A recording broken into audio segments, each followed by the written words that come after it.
उत्तर बालेश्वर जिला सांबादिक संघ पक्षर जातीय प्रेस दिवस पालित। उत्तर बालेश्वर जिला संघर समस्त कर्मकर्ता और सदस्यों को नहीं रविवार बाहरदा डाकबंगला परिसर में जातीय प्रेस दिवस पालित हो जाइछि। बैठक में क्लबर शिरीष चंद्र महांती सभापतित्व करी आजिर एही सांप्रतिक परिस्थिति रे समाज रे सांबादिकों उपरे बड़ी बड़ी चली आक्रमण विरोध में सरकार एक निर्दिष्ट आईन प्रणयन करिवार आवश्यक रही बोली कहिथिले। मुख्य अतिथि भाव में बस्ता एसडीपीओ मानस देव, सम्मानित अतिथि भाव सुमंत कुमार जेना, मुख्य वक्ता भाव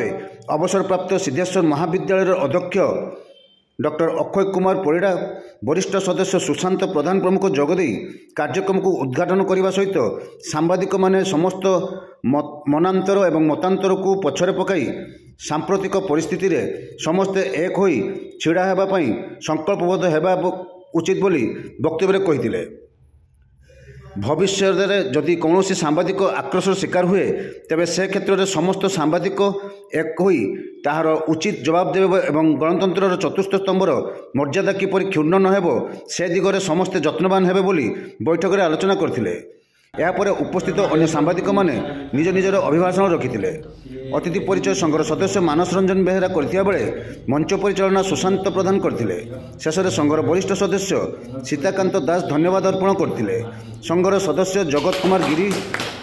चांसलर राउत, लक्ष्मीधर प्रधान, संतोष नायक, शेख अजहरुद्दीन, जयंत कुमार बेहेरा, प्रतिमा जेना, सनम खान प्रमुख उपस्थित थिले। तेणु आपण मानकर जो निर्भीक एवं निरपेक्षता निश्चित भाव में ये समाज ताको पाथ्या करी आगो जीव एवं आपण मानकर सहयोग कामना करी समस्त आमर सरकारी दफ्तर आरंभ करी लोक बहुत भद्र अमायिक एवं कई बंधु कहते जे सी पुलिस चाकरी करी शिक्षक चाकरी करते भल होता से कथा आम कहीपर जी नीतिवान जी आदर्शवान से शिक्षक भी आदर्शवान हम से पुलिस बापा को केते बोका बाप ना गधटा को चले चले ओढ़े ओढ़े चलते बापा को डिसाइड कले बापा को कहले बापा की बुझीपार एक कथा काले बाजिला। आज जो जातीय प्रेस दिवस रे आमर आज नुआ करी उत्तर बालेश्वर प्रेस क्लब जो आपण माने आज उद्घाटन करिसेंती तार नाम देइसेंती मु ताको स्वागत करूछि। मो साथी रे अछंती आमर पूज्य आमर रिटायर्ड प्रिंसिपल सर एवं आमे समस्ते मिसी आपण माननको एवं ये जो अनुष्ठान को आपण गढ़ी एवं तार लक्ष्य रहू आमर समाज गठन रे आपणकर सबू हाथ रहू एवं आपण मानकर मनोभाव एवं आपणकर कलम सबु बेले पई